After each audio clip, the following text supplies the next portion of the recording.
My colleague, the CBC's Catherine Cullen, is joining me here on this Friday as we await the Prime Minister. Catherine, good to see you. I'm going to start with job numbers if I can, because we did get some new job numbers today. We heard from the President just moments ago, because there was a pickup in job numbers in the United States, and there was in this country as well. Although the unemployment rate also rose, we did see 290,000 new jobs, or people in new jobs in the month of May, which speaks, I guess, to the reality that there are some provinces reopening and there are some people getting back to work. Nonetheless, though, this economic news in Canada, and the United States too, but certainly the numbers in Canada came as a surprise. I saw one of our colleagues tweeting that when he looked at the consensus from economists, they were expecting about 500,000 jobs lost, jobless rate to rise to 15%. No, instead, almost 300,000 jobs gained. But as you say, ultimately the employment level did rise because there are more people looking for work. Now, of course, buried in those numbers, there are many different stories about what's happening in Canada right now. I think one thing that we have talked about before on this special, Rosemary, and something that's highlighted again today is the gender difference, that when you break down who is getting their jobs back, the vast majority of those jobs are men's jobs. More than 200,000 of those jobs are for men. Women who got their jobs back, about 84,000. So certainly that has been part of the discussion. I think we can expect it to be more of the discussion going forward. Perhaps that is because some of the boost jobs like construction, manufacturing, those tend to be men's jobs. Perhaps those industries are starting up more quickly. We know that women tend to be or more often employed in the service sector and whatnot. Obviously, restaurants, retail, still struggling to restart. The picture different in different places across the country. When we listen to what the Prime Minister has to say today, one of the things we're going to want to be listening for is some news about the restart across the country. The way one official in the Prime Minister's office described it to me is a proposal that he's going to put forward today, billions of dollars aimed at going out to the provinces and territories to fund how this restart is going to work, but there are certainly going to be some strings attached. We expect that money is going to have to be spent on things like personal protective equipment, testing, contact tracing, boost to municipalities. At the beginning of the week, there was some money advanced for municipalities, but not nearly as much as they were hoping to see. I think it's important, though, to highlight that this is being framed as a proposal. This is certainly not a fait accompli. This won't be the first time that we've seen an announcement like that over the course of this pandemic, but an effort by the federal government to move things forward, something that the Prime Minister discussed with his provincial and territorial counterparts last night. The question, though, what are those strings, and when is the money going to start moving? Yeah, the readout from that phone call last night was vague, to say the least. I mean, they're never particularly detailed. But when talking about what you're talking about, they said we discussed initiatives to ensure frontline health workers and other essential workers receive PPE to do their jobs and protect our most vulnerable citizens, particularly seniors, which would lead me to believe there was some kind of conversation around long-term care as well. So, indeed, yeah, is the money that they are talking about here, is it part of it slated for long-term care? Is it all geared towards reopening the economy? I am left with many questions, as are you. So we'll see what the Prime Minister will say today. And it is what he says today really an attempt to try and get the provinces to move on some of this stuff, because they do have to agree to it. They do have to request it. It can't just be the federal government handing money and sort of figuring out where it goes. It has to be an agreement. So we'll see whether that whether he has more to say about how that's going to unfold over the next number of weeks. Indeed. I mean, jurisdictional issues so often play into this, and I know for folks sitting at home, their hearts probably don't light on fire at the excitement of a discussion about jurisdictional issues, but it's part of the way things work in Canada, and so there is that push and pull.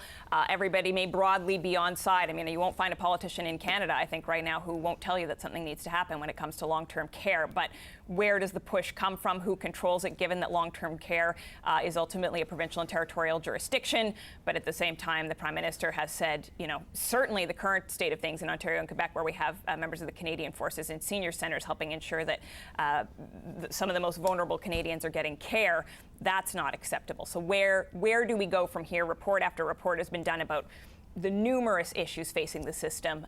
Where does the push come from? Where does the new money come from? Just to go back to the job numbers for one moment, you talked about the gender gap in terms of the return to work, and it's true that the construction industry, in large part because you can sort of get projects going that if you had a bunch of people on the road and working downtown, you wouldn't be able to get going. That industry is the one that has seen the biggest boost in the number of jobs, according to that jobs report today. It's 19%. But the other part of what we've seen in terms of the gender breakdown is also about childcare. And that, to me, I would imagine the Prime Minister would be asked questions about that, given that this is a government that has pushed the issue of gender and making sure that women have a place at the cabinet table and in society hard. And what we saw in those job numbers reflects a challenge there, I think, for women. Indeed. I mean, for all families, but we know historically and presently that women do tend to end up taking on more of the childcare responsibilities. And if a family has to make a decision about who goes back to work, and if they do happen to be a family that's made up of a mother and a father, more often than not, it's the dad who's going back to work and it's the mother who's taking on more of the childcare responsibilities. I appreciate that there are a variety of scenarios, a lot of shades of gray, but by and large, this is what we're talking about. And I would note that the last time we had the labor force survey out from the Prime Minister, in fact, he did say, it was just a really brief comment, but he did say that childcare was going to be integral to getting things up and running again. Safe, reliable childcare. I mean, when you talk about the innumerable issues, we just talked about long-term care, but another major priority that this pandemic has shone the spotlight on is the need for childcare in order for people with children to essentially be able to function or be able to function at the level that they would like to. The Prime Minister has acknowledged that. Where is the action going to be on that issue? I would say, I don't mean to be glib by saying add it to the list, Rosemary, but it is an ever-growing list, but certainly an important one that many people who might have their TVs on while their kids are running around right now are living the reality of at this very moment. Yeah, and those statistics that you just talked about, they do bear out there the numbers that there are more men returning to work than women. Some of it would be in because of childcare, and some of it, as we said, because of the breakdown in sectoral work and where you find men and women working. One economist, go ahead. Rosemary. I was going to say one economist did say that the jobs that have perhaps returned at this point from CIBC described them as low-hanging fruit. So some of the jobs that are perhaps easier to get up and running again, and that plays into this broader discussion. If some of these service sector jobs simply do not come back, what do we do as a society about getting more women back into the workforce? Again, the last labor force survey, I remember speaking with, I believe it was economist Rebecca Young, who said it was the 80s the last time we saw this low a level of female participation in the workforce. Right, we're back in the era of shoulder pads. That is not what I think most Canadians, not just the shoulder pads, but more importantly, female participation in the workplace. That is not what Canadians hope to see. That's certainly not what this government says that it stands for. So how do we make it happen? We all agree that childcare is a big part of that. There's also been talk about, I have to say, I've never loved the term she-cession, but there it is, a recovery that focuses on the kinds of sectors that tend to employ women. As we talk about the importance of childcare right here, you have economists saying, why not put that money into creating childcare spaces, right? That helps families get back into the workforce. It helps employ women, all sorts, a care-focused recovery. Certainly that's one of the pitches that is out there. It sounds like the kind of thing that this government would be interested in, but we're waiting to see what shape all of this will take. The last time I was speaking to some of those economists, I don't think that they felt that they were getting the kind of reception that they hoped for. We appreciate that there are a lot of issues being juggled right now, but this Prime Minister likes to call himself a feminist. How is that going to play into this recovery plan? Okay, we're hearing the Prime Minister might be a couple minutes late, but I have at least two other topics I want to cover, one with you and one with Megan Fitzpatrick. Earlier today, there was a press conference by the Minister of Indigenous Services and some of his officials. He was asked about several examples of police violence against Indigenous Canadians. There was both a violent arrest that happened in Nunavut by an RCMP officer. I'm sure some people have seen the video by now. And then, of course, the woman, Chantel Moore, who was killed in Edmundston by police after a wellness check. So just let me play that clip of the Minister of Indigenous Services, Mark Miller, and then we'll talk about it. I don't understand how someone dies during a wellness check. When I first saw the report, I thought it was some morbid joke. And you look at it and you say, yes, there'll be an independent investigation, but frankly, along with many Canadians, Indigenous peoples living in Canada, politicians, I'm pissed, I'm outraged. There needs to be a full accounting of what has gone on. This is a pattern that keeps repeating itself. So some very frank, emotional response by the minister, but a lot of people asking questions about those two events. And of course, these are just two of the latest events in reference to policing and Indigenous people. The focus this week has really been on policing and Black people in this country and in the United States. But interesting to hear the minister's remarks nonetheless, Catherine. And certainly a very strong contrast to what we heard from the Prime Minister yesterday, because he was asked, Rosemary, about specifically that video of the man in Nunavut who was hit by a police cruiser. He said something we've heard him say many times before, certainly over the course of this week, and he did express concern. In fact, I have his words in front of me. Even as we watch with horror what is going on in the United States, we know we have an awful lot of work to do here in Canada. As a government, we have taken steps towards that, but as you point out, there is much more to do.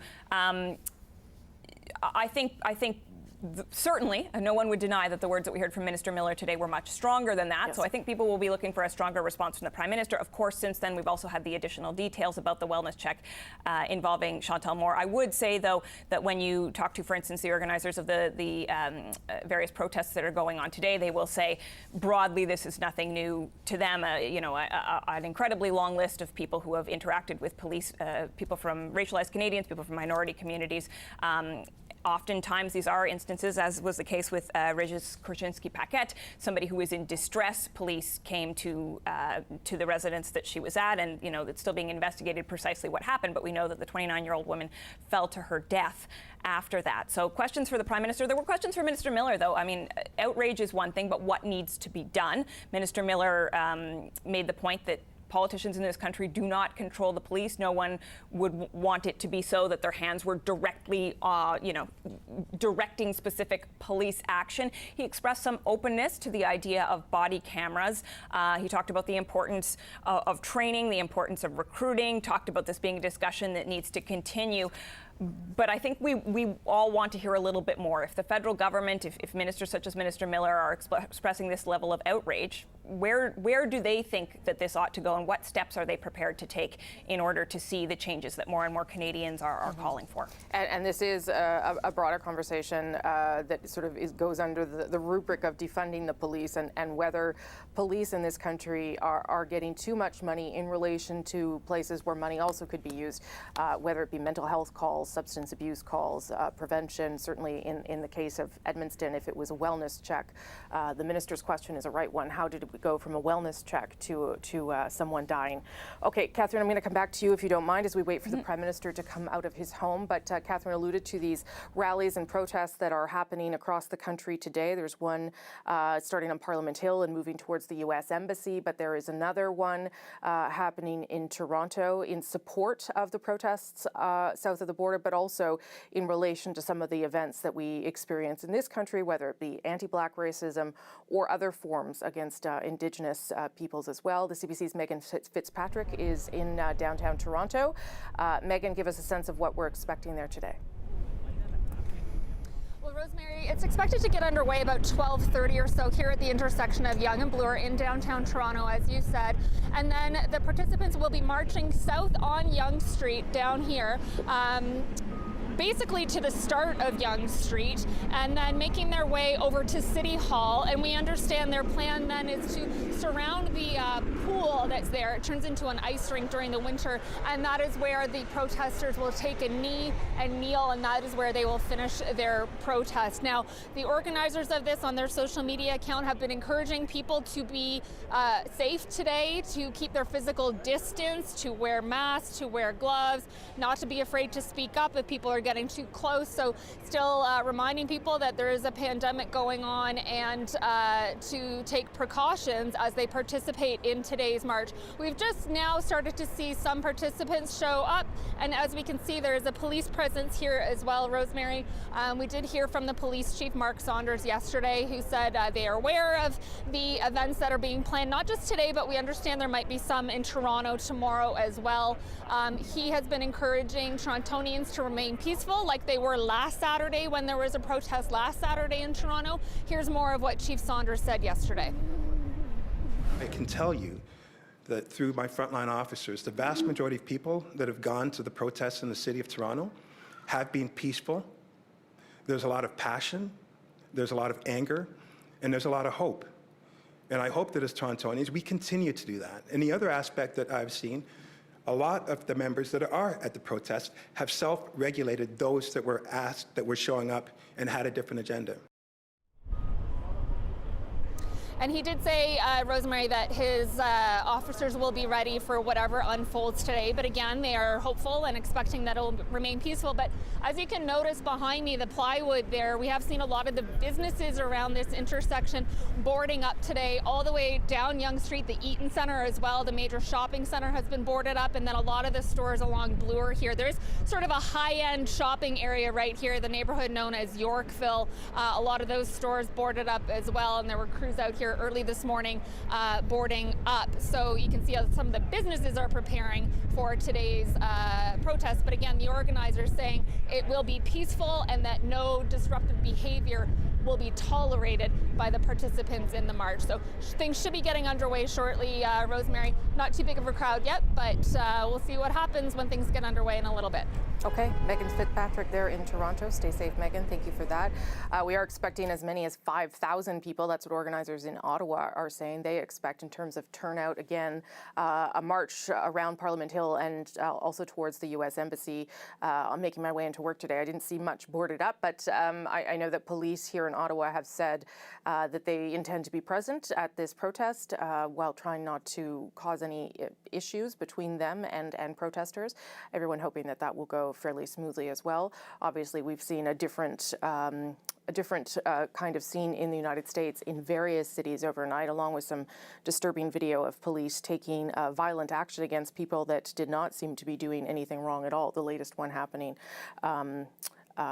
in Baltimore, if I'm not mistaken. Okay, we are expecting to hear more from the Prime Minister about disabilities, Canadians with disabilities rather, and some benefits that perhaps they could further use. This comes a day after the government announced the seniors benefit would be issued the week of July 6th. Lots of seniors had been waiting for that. There were also many people tweeting me and emailing me with disabilities who were also concerned that they were being sort of left out or forgotten by the government during the pandemic and hoping that they would get further aid. CBC's Catherine Cullen is still with me as we wait for the Prime Minister. We're sort of at the point in this pandemic where the government is trying to fill in gaps, and obviously 6 million Canadians living with disabilities, that's a pretty big gap. And this is one that we know the government has been eyeing for some time. Rosemary, Carla Qualtrough, the minister responsible not only for employment, but speaking on the file of Canadians with disabilities, has been foreshadowing that she wants to do something to help these Canadians for a few weeks now. Now, this may be, we're going to get into that exciting topic of jurisdiction, perhaps, once again, but it may be a bit complex given that some of the payments to help Canadians with disabilities come from the provincial level. How is the federal government deciding who's eligible for this particular payment? That remains to be seen, but we do know it's something they've been working on. The question has been getting the money out the door. Obviously, we are a ways into this outbreak. In fact, we know that a big part of the announcement today is going to be about restarting and recovery, and we know that some of our viewers across the country may feel that they're well into that restarting process. Certainly, we all optimistically hope that's the direction that things are taking. So I do think, perhaps it's been a recurring question throughout this whole process. Why is this taking so long? But we want to see the shape that this takes and get a sense of perhaps why this announcement is only coming now. And of course, there's the announcement. Then there's the question, when does the money actually go out the door? That depends on how the federal government plans on getting money to people. Do they need to fill out some sort of application? Are they using some sort of, pre-existing criteria that allows them to get payments to Canadians? While we talk about all these issues that may seem a bit abstract or big picture, there are people who need money badly right now. Now, some of these people may have been eligible for instance, the additional GST payments if they are indeed Canadians who are are living with a lower income. But the very fact that the government wants to make this announcement suggests that they understand that people need more than just that payment. So how much money are we talking about? How does the government intend to get it to these people? So it's about 70% of disabled Canadians who are eligible to receive that GST benefit that you talked about. That was about $375. So not a huge amount of money, but a little bit goes a long way during these times, and it would fall in line sort of with what seniors are getting under that old age security benefit, $300 for people with that. And then if they had on top of that the guaranteed income supplement, another $200, as much as $500 then per senior. It doesn't matter if you're in a couple or not. Prime Minister is another couple minutes late. One thing yeah. I might just dive in on, Rosemary, I don't know that I expect it to come up today, but I do think it's relevant in the context of what we're discussing about additional measures. Is Monday is an important date. It is the opening of the period that Canadians can apply for their fourth payment of CERB. It's not going to be fourth for everybody, but for people who have been getting the money since March 15th, it is the last payment. And so there is so much going on in the world and the country today. I'm not confident that CERB is going to come up, but when we talk about the number of issues that the government has to deal with, certainly this is one of them. What is the future of that particular payment? We do have positive economic news today, suggesting that many people are now newly employed who might not have been. Although, as I say, the unemployment number has gone up because there are more people looking for work as well. But still, there are going to be a lot of Canadians relying on this money. I haven't looked at the figures recently, but I believe the last time I did, it was in the neighborhood of 8 million Canadians who had made an application for some sort of CERB payment. So, what is the government going to do about this? Is it going to create a higher threshold, a bit more of a challenge to get people to apply in hopes that more people will either be pushed back into the wage subsidy or that more people will be able to rejoin the job market? It is a conundrum, and we are waiting to see precisely what shape it will take if the government does make it more challenging for people to access this payment. Let's say they make it a bit more EI-like. You have to prove that you've been looking for work. Well, guess what? That involves creating a more complex system. And we know that part of the reason they set up this initial CERB system the way that they did was because they wanted to get the money out the door quickly. And the Prime Minister himself has said if there were more checks in place, people might have waited months for that money. Right. So another conundrum there. It was more of an attestation rather than what you would see in the EI program, which would, as you say, require you to show that you were looking for work. That may now be something that people can actually consider because there are jobs starting to open up again, and so perhaps that's how they make the shift. The other thing that I am reminded of, only because I was thinking about it yesterday, was the sick leave days that the federal government had committed to, at least in part, financing in some way with the provinces. They made that agreement with the NDP about a week ago in order to get the parliamentary calendar that they wanted, essentially, which would mean hybrid sittings of 4 times a week and a couple of dates throughout the summer. And they said after the NDP's request and Premier Horgan's request, I believe as well, that they would try and find 10 days of paid sick leave for people in this country as we anticipate another wave during this pandemic.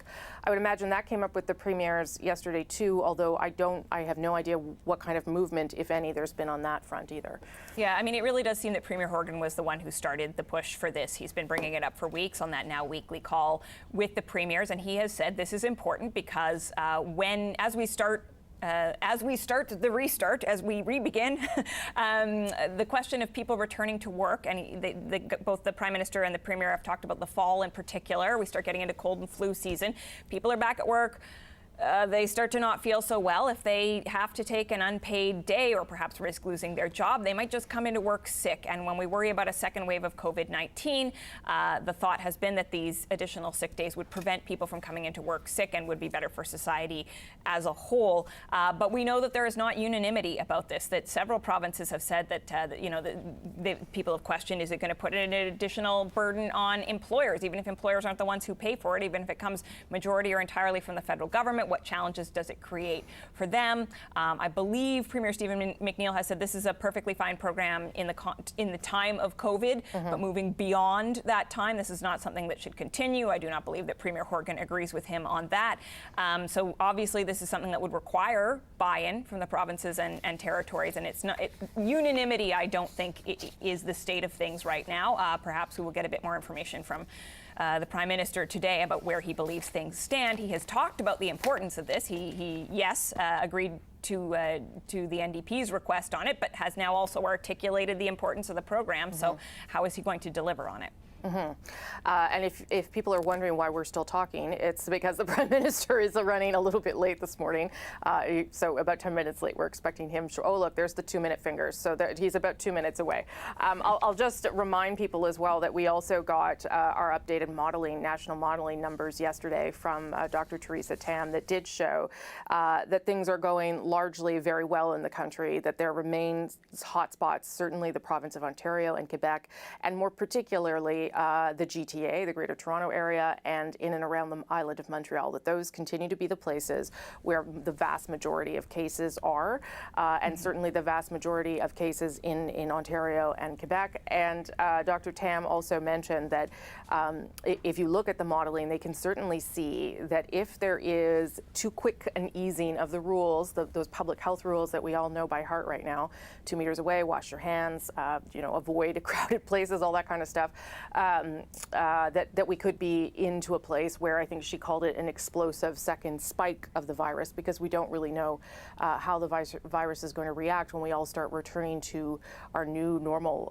lives. So while there is good news, there are obviously hotspots that are of concern in the country, and there's behavioral things that need to continue. Otherwise, we will be sort of back in a bad position, Catherine. That's right, and also something the numbers demonstrated quite clearly yesterday, Rosemary, 94% of deaths from COVID-19 are people age 60 and over. More than 80% of the deaths have happened in long-term care facilities. So this really does come right back around to where our discussion started at the beginning, as the federal government is preparing this proposal to get billions of dollars out the door to the provinces and territories. To what extent will they make requirements of the provinces and territories to enact particular measures to try to secure the state of people in long-term care facilities? And as you rightly say, the significance of the regional outbreaks, the importance of that good behavior, and all of this on a day where we do expect to see perhaps hundreds of thousands of Canadians in the streets. Organizers of these marches saying they do want people to wear masks. They hope that they can maintain, they're asking them to maintain appropriate physical distancing, but large crowds. Obviously, COVID-19 is a concern, although one being weighed against another very pressing and important concern for many, many Canadians right now as we look at the state of the things that many non-white Canadians are dealing with, growing pressure for those things to be addressed. Absolutely right. So we'll see. Obviously, organizers are suggesting that people wear masks and try and maintain a 2-meter distance, which is obviously hard in crowds. We're waiting for the Prime Minister to come out just in any moment. I will also point out, though, that in the province of Ontario, Doug Ford could announce as early as next week the reopening of the loosening of some restrictions in this province. He had been very reticent previously to do any sort of regionalized reopening because there are different places in the province that are doing much better than the GTA. He has now decided that he is willing to look at a regional reopening, and he has certainly said that he will look at allowing a wider number of office buildings and businesses to open, and for the social gathering size to expand, because we're still stuck at 5 here in Ontario. Okay, there's the Prime Minister testing my ability to fill time. Here he is, the Prime Minister of Canada. Videos and reports that have surfaced from across the country over the past few days are disturbing, and they bring to light the systemic realities facing far too many Canadians. Later today, I'll be speaking with Cabinet and to the RCMP Commissioner. We need to ensure that each of these individual cases is investigated properly, but we also need a larger reflection on changing the systems that do not do right by too many Indigenous people and racialized Canadians. We can't solve all of this overnight, but we need to make a change. We need to start today. No matter who you are, COVID-19 will have had an impact on you in one way or another, because everyone has been affected by this pandemic. And as we mark National Accessibility Week, we're reminded that some people have been hit especially hard. Whether it's buying PPE or covering the cost of support workers, many Canadians with disabilities are facing unexpected bills that can be hard to pay. To help cover these costs, today I can announce that we are introducing a one-time non-taxable payment of up to $600 for Canadians with disabilities. And we're not stopping there. We're also establishing a national workplace accessibility stream to help people with disabilities find and keep a good job.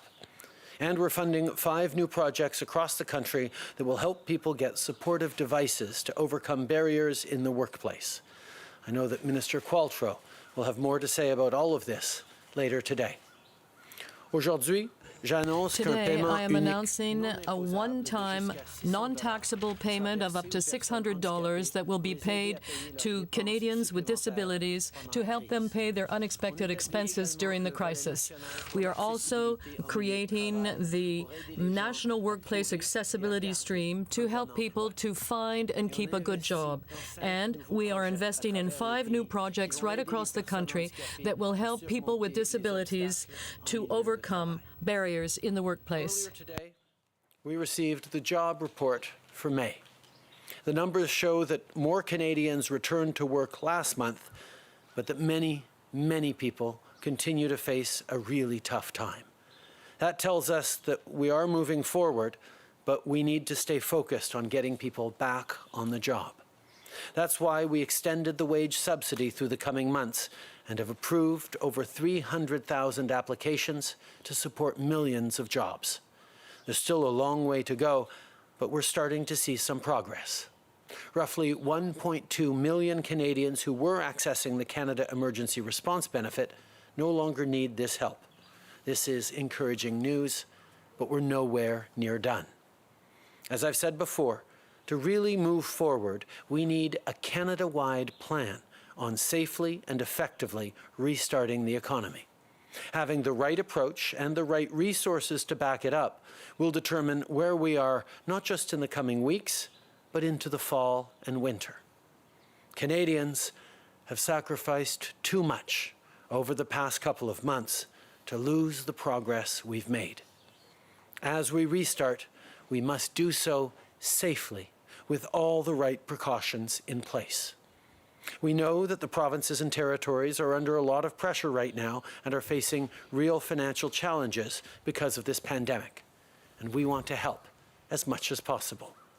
We must move quickly and carefully to get this done, to support the services Canadians rely on, and to get our communities back up and running. That's why our government has already taken action across the board on this restart. And now we're making a substantial offer to keep supporting this work. Yesterday, at our 12th First Minister's meeting since this crisis began, I brought our government's commitment to the table.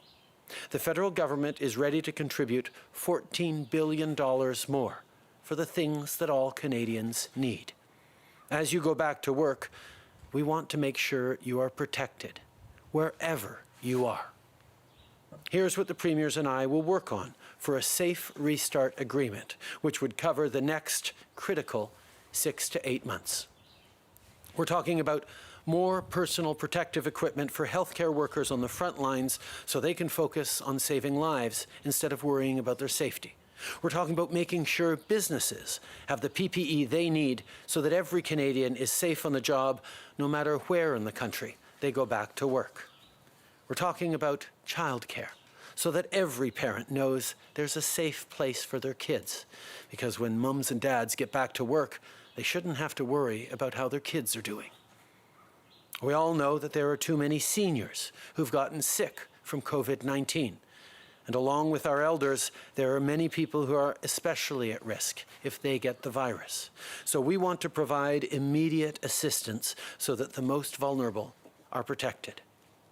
We're also talking about sick pay of up to 10 days for workers who currently don't have benefits. The federal government would provide the funds needed to make this happen. And we're talking about support for cities and municipalities so that when Canadians get back to work, they can count on the services they need, like public transit and community programs. I'm looking forward to working with the Premiers to make this happen. Provinces and territories are facing different realities, so flexibility will be important. But here's the bottom line. For seniors and people who need extra support, for kids and for workers, this plan is for you. With this Safe Restart Agreement, we're proposing a standard of support to keep every Canadian right across the country safe and healthy as we get our country back on their feet. On a besoin d'un plan. We need a plan for all of Canada to restart the economy safely and efficiently. Because by developing the right plan and having the right resources, we will be able to determine not only where we'll be this summer, but also this fall and this winter. Our government has already taken steps to that end, and now we are offering to do even more to support that work. Yesterday, at our 12th First Ministers' meeting since the beginning of the crisis, I made a proposal to my colleagues. The federal government is prepared to provide $14 billion to restart the country safely and carefully. This is money that will be used to buy personal protective equipment for workers, including those working in the healthcare field. It will be money to pay for childcare, to provide more funding to municipalities, to pay for sick leave, and to support the most vulnerable, such as seniors who are living in long-term care facilities.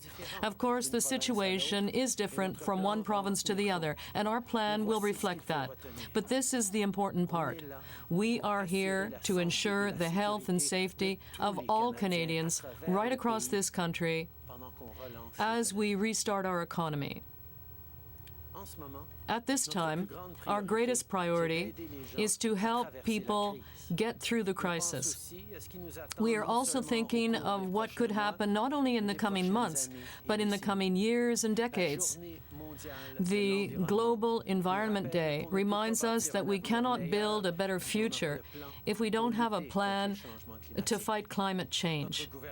Our government has taken ambitious commitments in that area, and today we are following up on that. We are announcing 60 new initiatives on nature conservation across the country. Half of those projects will be led by Aboriginal people, and the idea is not only to protect our environment, but to support local economies and create good jobs for Canadians. We are living in unprecedented times, but this is not the first moment that Canadians have been called to work together. This weekend, as we mark the anniversary of D-Day, we remember all those who fought and died defending the values that we hold dear. Like the brave men and women of the Canadian Armed Forces today, our veterans served with courage and selflessness, and they served together.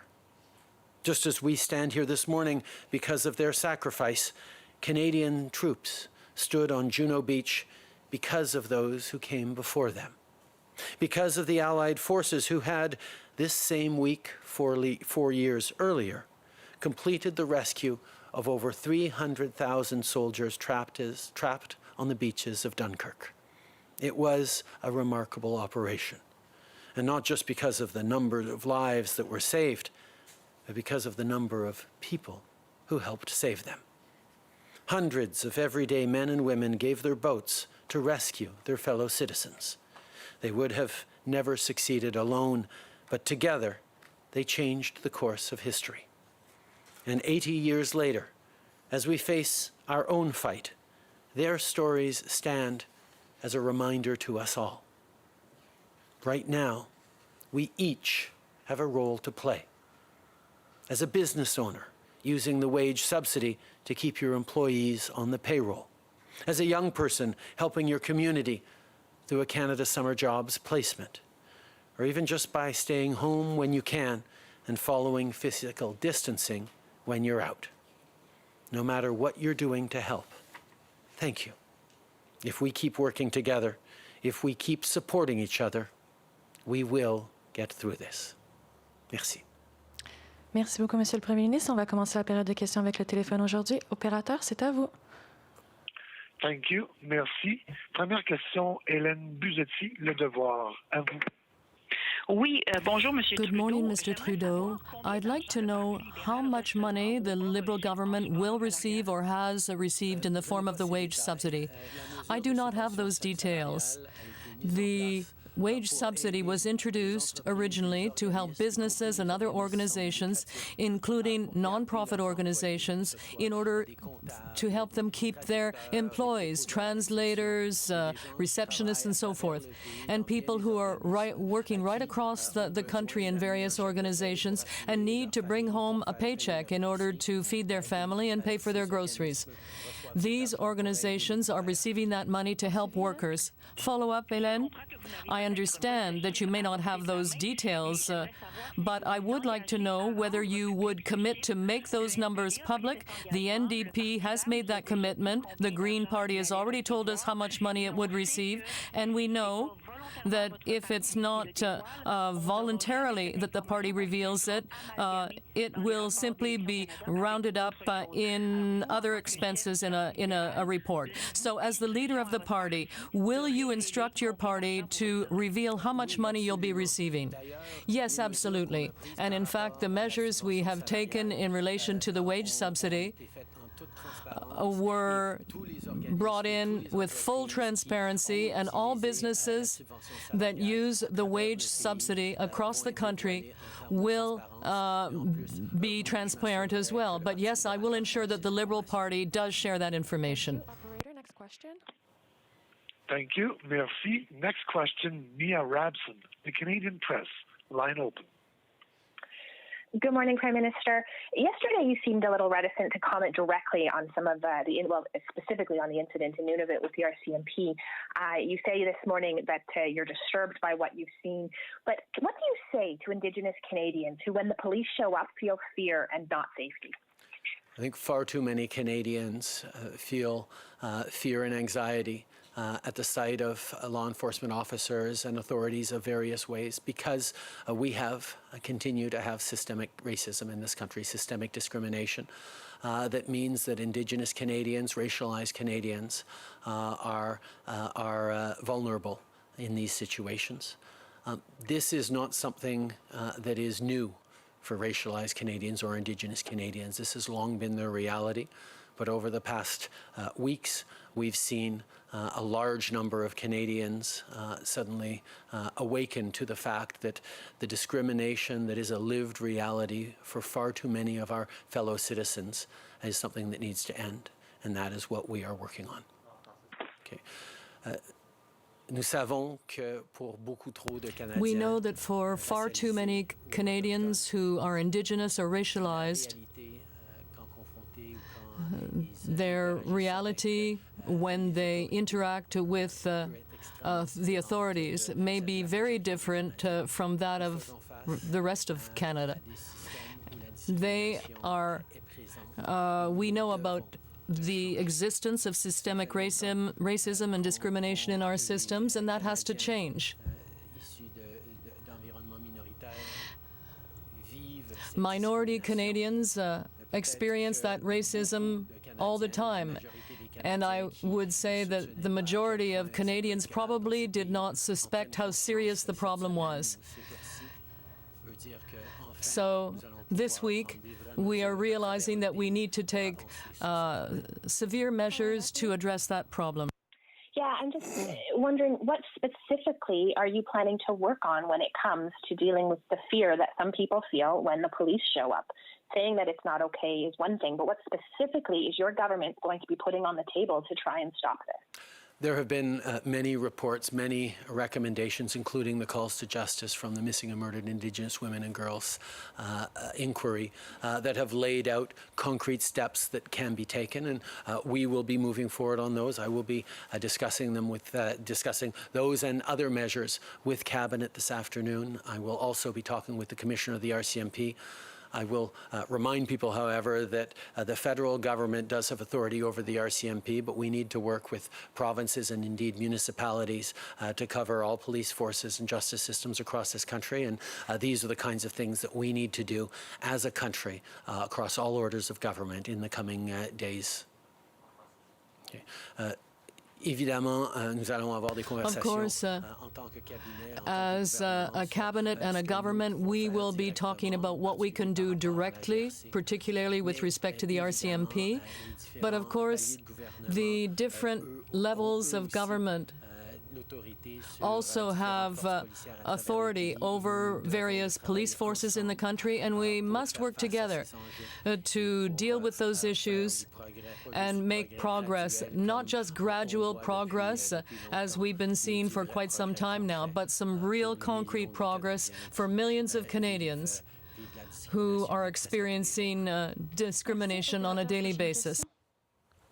Thank you. Merci. Prochaine question, Mélanie Marquis, La Presse. À vous. Thank you. Good morning, Mr. Trudeau. I'd like to come back to the $14 billion that you have offered to the provinces. So this is an offer. How was it received? And would these be targeted transfers? Would the money have to be spent based on federal criteria? Can you give us an idea of what that would be?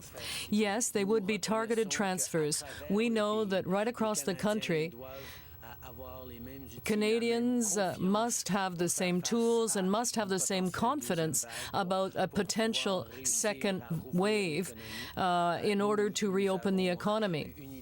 And we have a very clear idea and have shared that with respect to the essential conditions for that safe reopening.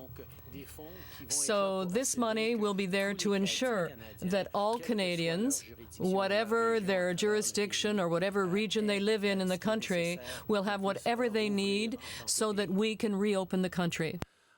Yes, these are measures and these are funds that will be targeted towards very specific standards that need to be met for Canadians right across the country. We know that reopening the economy is going to require to have certain things in place for it to be safe, for Canadians to have confidence. And the federal government wants to make sure that right across the country, every single Canadian has what they need to be able to restart safely. And we look forward to working with the provinces to make that happen.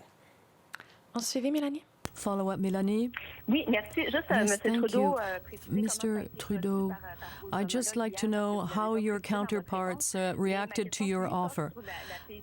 But with respect to the CERB, it's almost the end for the first wave of people benefiting from this. Now, in order to be able for these people to be able to prepare for the future, have you decided to extend it, or will you be ending the program? Well, first of all, the conversation with the provinces was positive last evening, but of course there are a lot of details that will have to be discussed in the coming days, but we do hope to be able to get that money out to them soon so that they can help Canadians across the country, so that Canadians will feel confident about a safe reopening of the economy. With respect to the CERB, we know that there is a deadline coming up, and that's why we're working as a government to look at the next steps. And we will be advising Canadians and the media as to what we expect to do when we have made that decision in the coming days. Thank you, operator. Next question on the phone. Thank you. Merci. Next question, Dylan Robertson, Winnipeg Free Press. Line open. Good morning, Prime Minister. Manitoba Premier Brian Pallister said he'll be asking your cabinet to change its tone on Indigenous people holding spiritual ceremonies that violate provincial public health orders. The Premier said he wants clarity from you. I'm wondering if you buy his argument that your minister is encouraging a different standard based on race and creed. As a federal government, we've been very clear that local authorities need to work with public health officers to ensure that their citizens are safe, whether they be municipal authorities or Indigenous governance, Indigenous leadership. We need to make sure that we're doing everything in line with public health in order to keep our communities safe. Obviously, the situations will vary across the country in terms of what is needed to do, but working with local public health authorities is essential to keep all Canadians safe. Je pense que nous nous attendons tous. I think we all expect local authorities and local leaders, whether they're Indigenous or municipal, to work with healthcare experts to ensure that we are introducing the right measures to protect citizens. Of course, situations will vary from one region to the other of the country, and depending on their COVID-19 situation. But we are asking all community leaders to work with public health authorities to ensure that the right decisions are made to protect their citizens. And further to Mia's question regarding police and Indigenous people, I'm wondering what concrete actions are on the table, such as paying for body cameras as part of the RCMP contract, police agreements, or outside of your jurisdiction if you're considering implementing a national standard that would apply to city police forces. We are looking at a range of options. As we know, there has been gradual progress over the years, but it hasn't been enough. And today and in the coming days, we will continue to look at ways of moving forward significantly to ensure that we reduce systemic discrimination in this country and that all Canadians, Indigenous and racialized Canadians and others, feel safe in this country, in their country.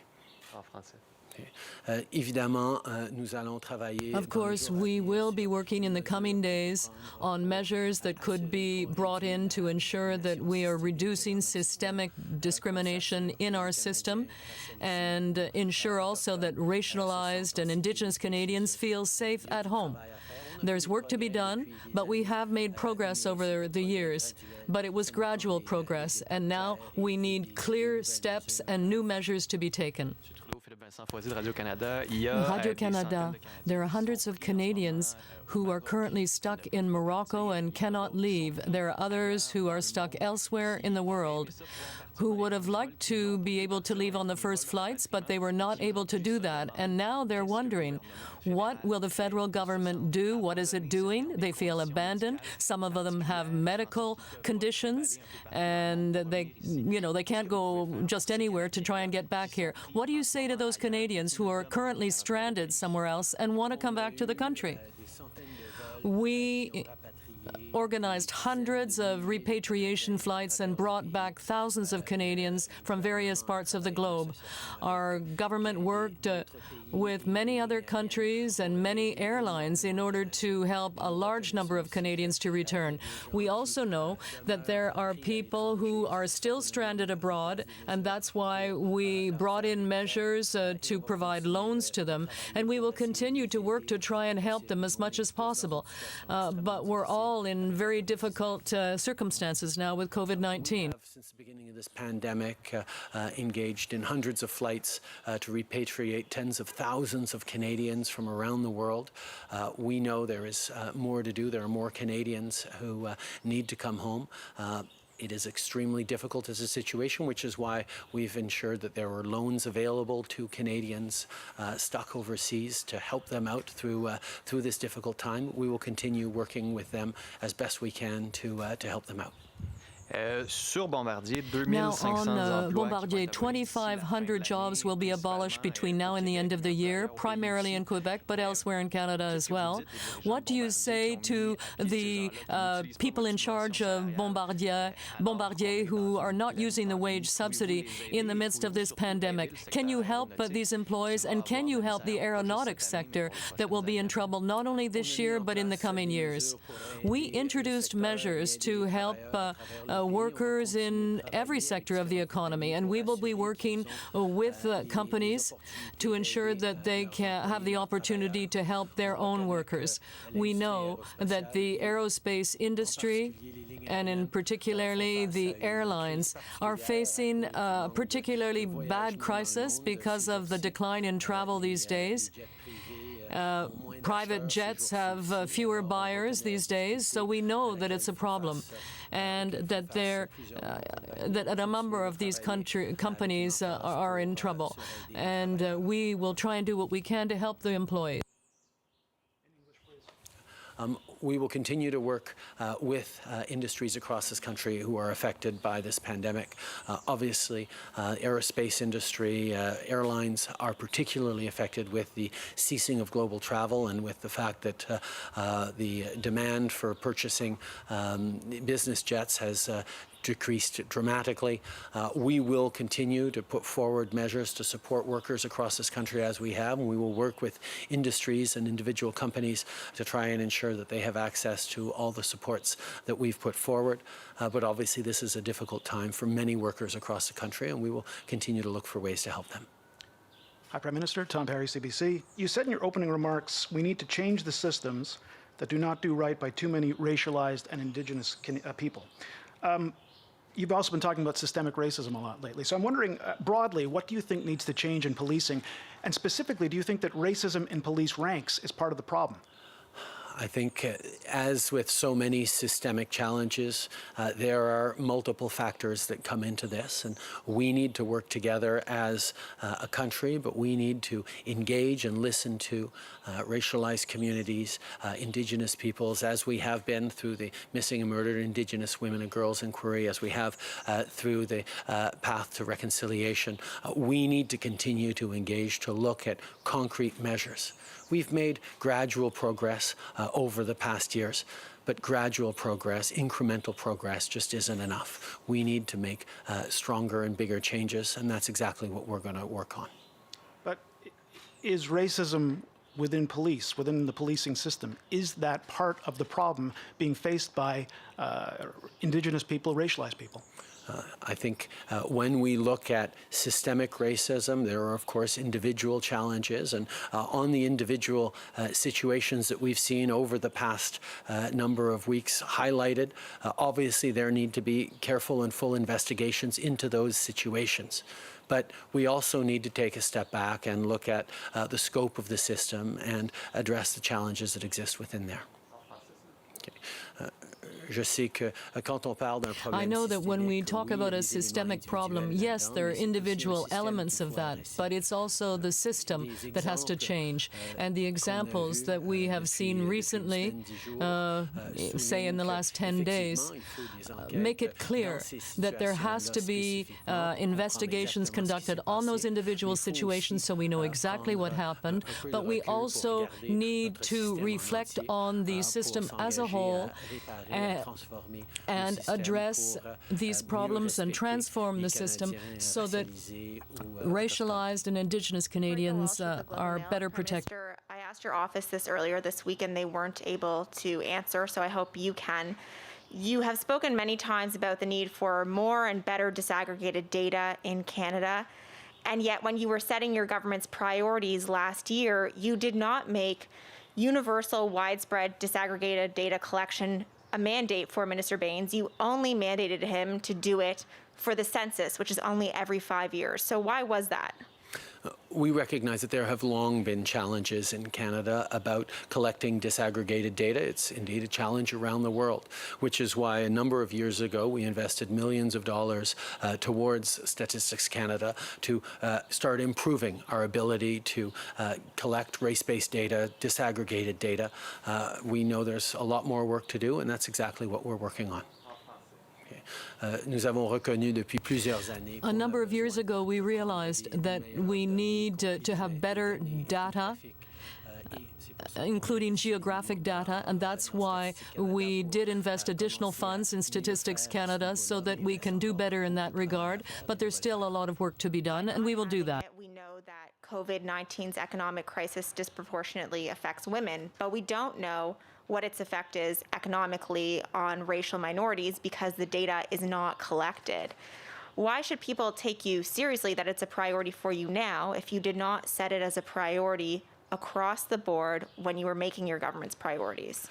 As I said, for a number of years, we have made significant investments towards greater collection of disaggregated data. We have made progress on that, but there is much more to do, and not just at the federal level, across the provinces as well. Through the first early days of COVID-19, we collected numbers of cases without even having age or in some cases gender data on who was being affected. So we know we need to do much better to properly understand where things are hitting hardest in this COVID-19 crisis.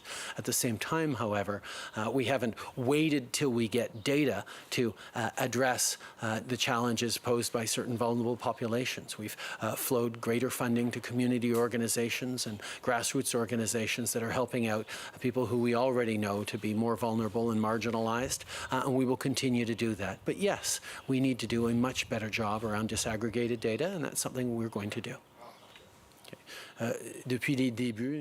Right from the start, we realized that the data collected on COVID-19 cases lacked a lot of detail. We didn't have the age of many of the infected Canadians. So we knew that we had to do more. But at the same time, we also knew that the most vulnerable communities would be disproportionately hit and affected, and that's why we invested money in community organizations that aid the most vulnerable Canadians so that we are there to help. But we must do more. Kevin Gallagher with CTV National News. Prime Minister, there's a march happening today in Ottawa to protest racism. Can you tell us if you'll be joining that march and what type of message you think you'd like to send to those protesters? And if you're not going, can you tell us why you won't be joining the march? Canadians right across the country are joining together and standing up to speak out clearly about the systemic discrimination that has existed for far too long in our country.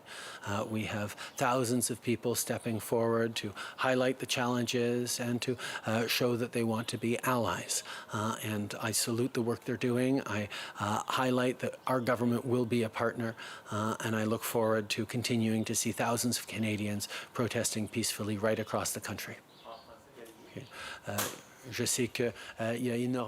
I know that there are a great many Canadians across the country who are peacefully demonstrating to express their concern about systemic discrimination and anti-Black and anti-Indigenous racism. And we must work together as a country to improve things, and I am happy to see people peacefully demonstrating for change. But I want to ask you as well, major telecom companies in Canada have decided against using Huawei. Canada's Five Eyes allies have ruled against using Huawei. It's been 2 years. What's taking so long for you to decide about using Huawei in Canada? We continue to work with our intelligence agencies and our security services to take the right decision for Canadians as we move forward and ensure that we remain competitive while keeping Canadians safe and keeping their businesses safe. We will continue to work our intelligence agencies and security agencies to ensure that we're making the right decisions to protect Canadians and Canadian businesses while also ensuring proper competitiveness for our country.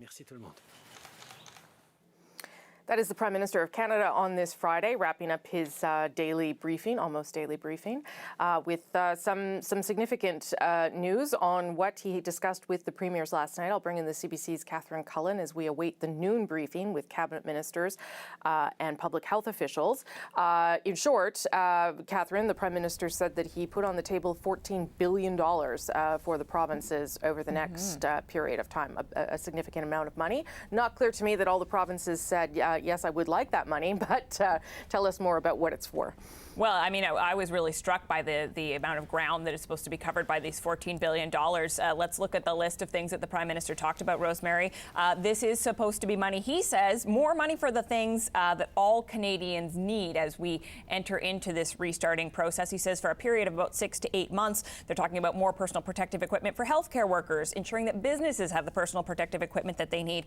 Childcare was on that list. They talked about the the importance of supporting seniors, the elderly, and their vulnerability, although the precise shape of what that support would look like was not clear to me from the Prime Minister's remarks.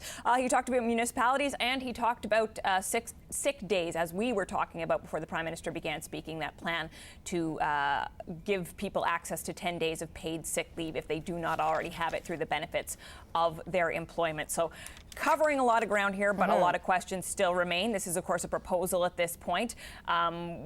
We're certainly going to want to know what the shape of some of these offers look like. For instance, childcare, is it money for jobs, for infrastructure? How much does it require of the provinces? I mean, it's quite expansive in scope, and it is clearly something that is still being negotiated, which is perhaps part of the reason that we don't have these answers. But it's going to lead to a lot of questions. But the federal government obviously trying to send a strong signal here that they want to ensure that Canadians feel safe as they head back to work, that they have the things they need in order to get back into their workplace, whether they're a healthcare worker or a retail worker, if they are parents of children who require childcare. The federal government says they want to be there. What we want to know is to what extent are all provinces ready to buy into parts of this, all of this? That remains to be seen.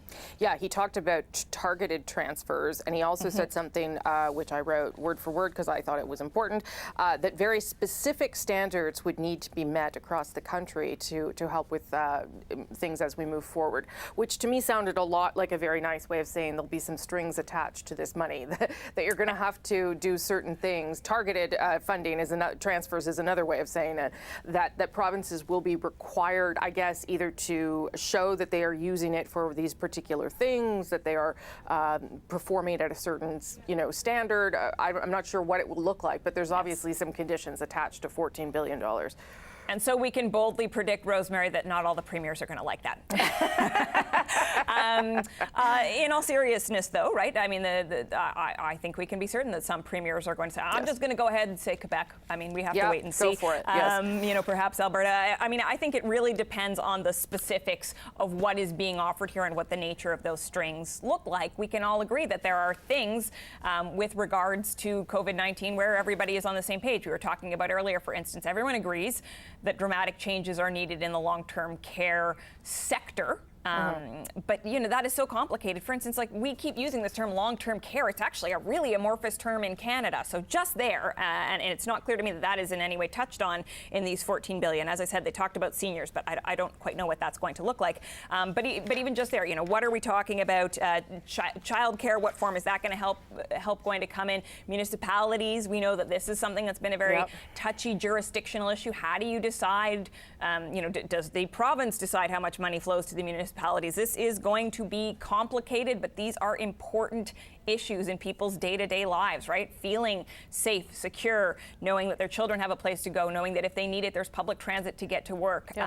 This is a public step in what is obviously going to be not a short process. No, probably not. I'll mention two other things. So the disability benefit was announced today, up to $600 for Canadians with a disability, as well as some money to help get what the Prime Minister called supportive devices to people with disabilities. We'll hear more from Minister Carla Qualtrough shortly on that. But the other matter I wanted to touch on with you, Catherine, was the questions around racism and the government's commitment to do something about systemic racism for racialized Canadians, people of color. He did say, the Prime Minister, that he was going to meet with Cabinet later and that he was also going to speak with the Commissioner of the RCMP. Yeah, and he had an interesting answer there to one of our colleagues, to Tom Perry, about this question. I feel like we're saying that every day, Rosemary, but Tom Perry's question was interesting again today, because he really did try to push the Prime Minister on the question of whether or not he believes that racism is a problem within police forces more broadly. And I have to be honest, at first I wasn't quite sure what the Prime Minister was trying to express, but he does seem to be saying, yes, there are individual instances that we are seeing coming out in the media right now, and those individual cases need to be addressed, but there are also broader systemic issues that we can all agree need to be dealt with. I mean, he really did seem to be, writ large, I thought today, big on expressions of concern and reassurance.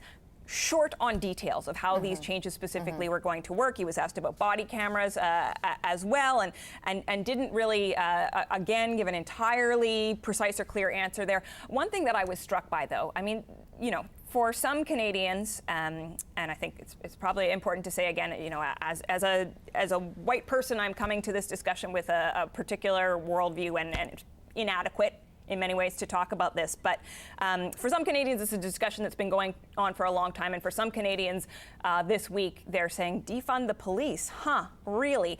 But in the context of what has happened more broadly with the COVID-19 outbreak in our society, it has shown that dramatic change can be possible when it's really necessary. I was speaking to a former politician the other day about the opioid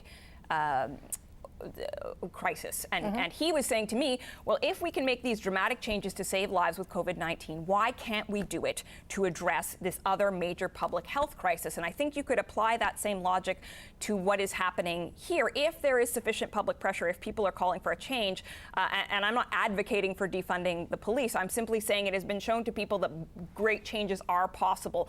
The question is there enough public support for it? What should it look like? This is obviously a very complicated issue. The Prime Minister expressing the need, he said repeatedly today, gradual change, not enough. Small changes, not good enough. Bigger steps need to be taken. If the will is there, great. Where does it go from here? We see, in fact, Montreal Police making an announcement today about changing some of their policies as the Prime Minister was speaking, trying to address some of these issues that are arising. And the Prime Minister did make that point as well. Yes, they're in charge of the RCMP, but this is not by any means solely the jurisdiction of the federal government. Of course, police forces are largely municipal in this country, and they're going to have to make some decisions as well. Okay, Catherine, thank you for all that. If you'll stand by, thank you very much. As we're discussing these protests that are happening in Toronto, there's one gearing up in Ottawa in a matter of the next hour or so. And obviously this renewed focus on broad systemic racism that you heard there from the Prime Minister, institutions that lack true diversity across this country. And that does include places like universities, in particular medical faculties, where, you know, we're going to have the pandemic and these two other stories that we're sort of weaving together. But this year, 24 Black students are entering the University of Toronto's medical school. It's the most in Canadian history. And my next guests are among them. Edgar Akufo-Addo joins us from Halifax. Mohammed Adam is in Brampton, Ontario. And I'm so glad to talk to you about something really awesome that both of you are doing. So my congratulations to both of you. Thank you. Thank you. Okay, I got to start with you, Edgar. How big a deal is it for you to be, first of all, just accepted to medical school, but also to be amongst this cohort, these 24 people who have all gotten in at the same time? This is great news. And first of all, I'd like to send my congratulations to the outgoing class of 2020 and the incoming class of 2024. This is very, very good news for all of us, especially the 24 Black students that were just accepted. It goes to show that if higher education and other institutions, if they should commit to diversity, they're going to have the outcome that they expect. And Edgar, you're from Ghana, and you did your undergrad in the United States, and now you've become a permanent resident here in Canada. This must be a big deal for you and your family, I would imagine. It is. It's been a childhood dream of mine to become a physician, and when I drew my map, Canada wasn't on the map initially, that it would be a place I would come to study. But the Canadian people are very welcoming, and I feel this is my home, my second home, and I look forward to my time in Toronto. And Mohammed, congratulations to you as well. How significant is it, again, just, I mean, for you personally to be accepted to med school? That's already it's a big deal for anyone, but also to be part of this sort of historic group of Black students all going in at the same time. Yeah, honestly, it means a lot to me. I'm super excited to, meet all of my classmates, and just what this means to me being a part of this group, this historical group. I think it's definitely a motivating factor for many of us that also want to still pursue the field of medicine, but it's also just a stepping stone. And hopefully in the future, I want to see this as a normal thing where all of us, where we have 20, 30, 50 Black medical students all across Canada being accepted. Well, that lets me maybe ask you both questions about the times we are in, because there are protests and rallies happening of course, across the United States, but also in this country as well. And I wanted to talk to both of you because it's an uplifting story. But I wonder how you're living these past number of weeks. I'll start with you, Mohammed. Just seeing. I mean, the positive part of it, the people coming out in support, but also the difficult parts of it, the violence, the police brutality, the exposed racism. How are you doing with all of that? Yeah, so it's definitely a challenge, and but at the same time, it's not something that we haven't seen already. This is something that's been repeating itself over the years. And obviously, as a Black male, this affects me deeply because of my own personal experiences with systematic racism. But I'm also looking at it in a positive light as well, where our voices are being heard. And what I like to see is policies and the government to respond and to make the appropriate changes that need to be made so that me as a Black male can feel safe in my own country. And for me to practice as a physician and also be able to help those that need it as well. So. How about you, Edgar? So you have the experience of living in the United States and living here. And, you know, it is different, but we've talked a lot this week about how racism exists in Canada, and we sometimes don't talk about it enough. Well, we don't talk about it enough, that's fair to say. How have you been living these past couple of weeks? Yeah, it's been very hard for me to watch and process as a person of color. It's been extremely difficult, but luckily I have my support network that I fall back on. Halifax has been a great city with a lot of Black people around for us to come together and see how we can chart the way forward. And as Mohammed was alluding to, policies need to be changed to make sure that people feel safe wherever they are, and people shouldn't feel safe whenever they stop by the police because they have one skin color or the other. In terms of being in the US and in Canada, I would say I've had instances of racism, I guess, in both countries, but there is work to be done, I think, in both countries. Yeah. For sure. Do you, Edgar, see your acceptance to medical school as part of sort of building towards making sure institutions and universities and all parts of society have better representation? Yeah, it's the first step. I think in healthcare, it's essential that the workforce represent the general population. And I think Toronto, University of Toronto is making an attempt to get to that optimal level. And I believe, we getting accepted as Black students will empower other students to, apply to these institutions and level the playing field. Yeah. For sure. And Mohammed, so, I mean, we're dealing with all of this, this anti-Black racism and the police brutality in the United States during a pandemic, which I also would expect would be sort of a motivating thing for you going to medical school. Have you given any thought to that and how much you want to be there as part of the fight against these kinds of things? Mm-hmm. Yes, I feel like this situation is also unique in that the whole world is now seeing what importance that we have as healthcare workers. So just knowing that and seeing how important it is for us to be in the front lines and for me in the future to be there, it's super exciting. I want to do what I can. And then also, looking back maybe 10 years later, I'm going to use this as an opportunity for me to grow. And ultimately, I hope it makes me a better physician. Yeah, for sure. Edgar, how about you on that, on the prospect of, becoming part of the community that helps fight things like COVID-19? Yeah, it's very exciting. I think more is to come in the future as we progress as humanity. So having people who are armed with the skills and the tools to fight some of these diseases is very promising, and I'm excited to join the workforce. I also, just like Mohammed, plan to work in marginalized communities where my services and my skills will be needed the most once I graduate. Great. Listen, thanks to both of you for making the time. It's great news for both of you personally and for that whole group. So my congratulations again to all of you. I think it's going to be awesome, and much luck to both of you. All right. Thank you for having us. Thank you. That's Edgar Afuku-Addo and Mohammed Adam, both about to enter medical school at the University of Toronto. Okay, we're going to go back now to this town where the government is giving its briefing on COVID-19. These are public health officials. Dr. Howard New, let's listen in to him now live. Virtual appointments and other precautions in place to ensure your health needs can be met safely. Finally, with the end of the school year upon us, I want to congratulate all those who are graduating this year. While it might not be the celebration that you had envisaged, this does not diminish your accomplishments. You have worked hard in your academic and extracurricular pursuits while demonstrating great poise in adapting to the disruptions that COVID-19 has wrought.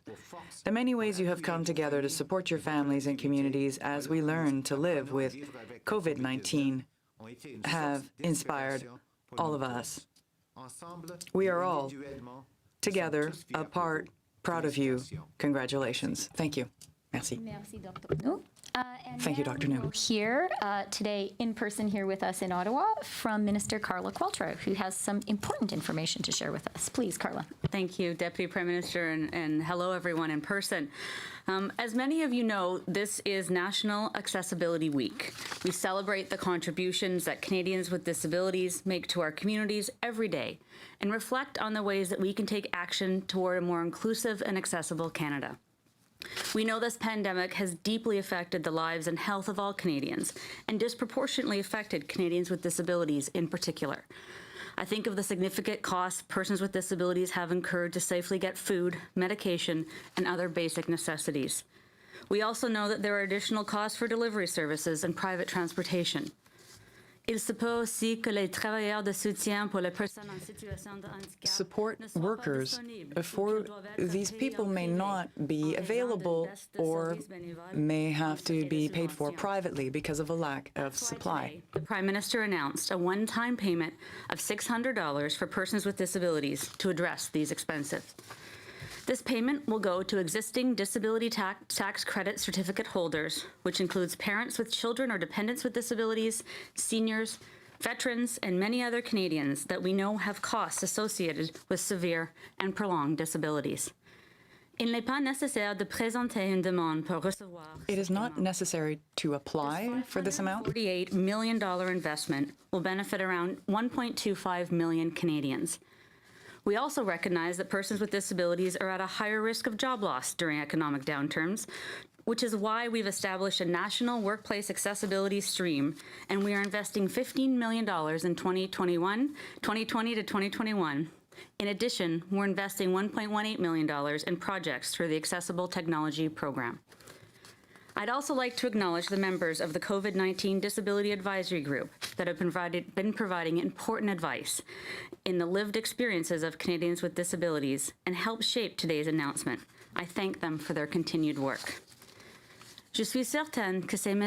I'm certain that these measures will be of great help to all Canadians who are living with disabilities throughout this country. It's a win-win for everyone if every Canadian can play an equal role in our economy and our society. Finally, I'd like to address today's job numbers. Since the beginning of this crisis, we've been focused on providing Canadians with the support they need as we work together to contain the spread of the virus and to keep Canadians safe. As the Prime Minister mentioned earlier today, we know that roughly 1.2 million Canadians who were accessing the CERB no longer need this help. And today's job numbers reflect some positive progress in terms of people returning to the workforce. While this is indeed encouraging, there's still a long way to go. Many Canadians continue to face real challenges during these times. And it's for that reason that I want to reiterate that our government will continue to be there for Canadians. We will get through this tough period together. Okay, thank you very much, Carla. Et maintenant, je donne la parole au président du Conseil. And now, the President of the Treasury Board, Jean-Yves Duclos. Thank you, Christia, and good afternoon, everyone. This morning, we have some good news. We'll focus on three. First, what Carla just described, which is a support up to $600 for people living with disabilities throughout this country, certainly in Quebec. The COVID-19 crisis has increased the barriers for these individuals. Second piece of good news is the support for provinces and territories, including Quebec.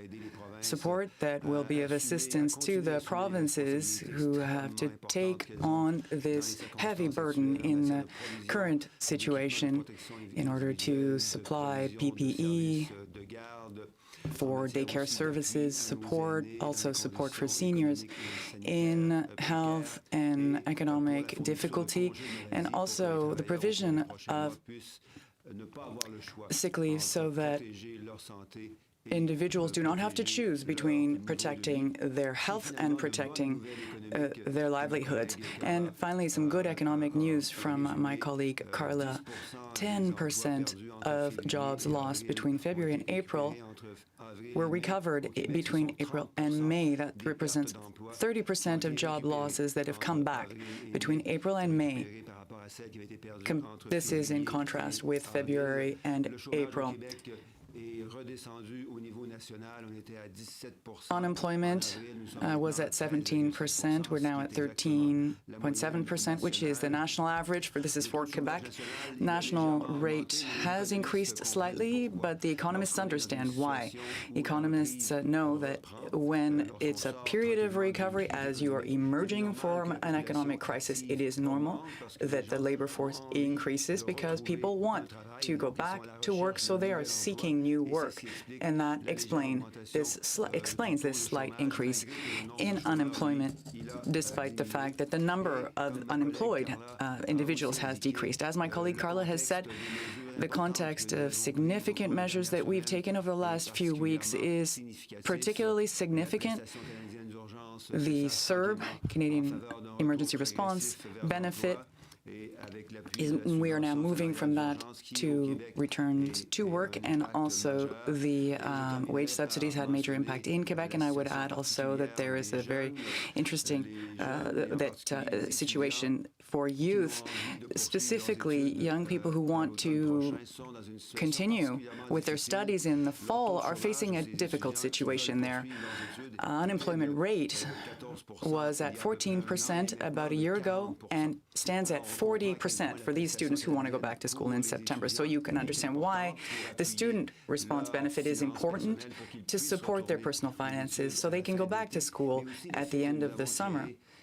We've also created over 150,000 new job opportunities, apprenticeship opportunities, which will help young people get the support they need to go back to school, university, college, also the help they need in order to gain precious work experience over the coming month. Thank you, Christia. Thank you, Jean-Yves. Says Christia, we are prepared to answer your questions. With 3 questions on the phone and then turn to the room. 1 question, 1 follow-up. Operator? Thank you. Merci. Our first question, notre première question nous vient de Lina Dib avec la presse canadienne. Please go ahead. À vous la parole. Question, Lina Dib, presse canadienne. Question. My question is for you, Mr. Duclos, and also for Ms. Freeland. This $14 billion to be transferred to the provinces seems attached to conditions. I would like to know how provinces took to that. Do you really think you'll be able to agree with the provinces, given the fact that these are provincial areas of jurisdiction, mainly health in this case? Answer. Thank you for your question, Lina. I'll attempt to answer, and perhaps Jean-Yves will have a few words as well.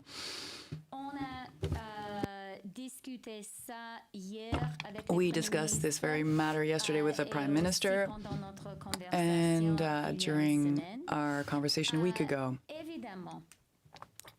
Obviously, Our objective, the federal government's objective, is to help Canadians as the economy reopens. And we can see, given the figures we've received today, that this reopening has started, and it's a good thing.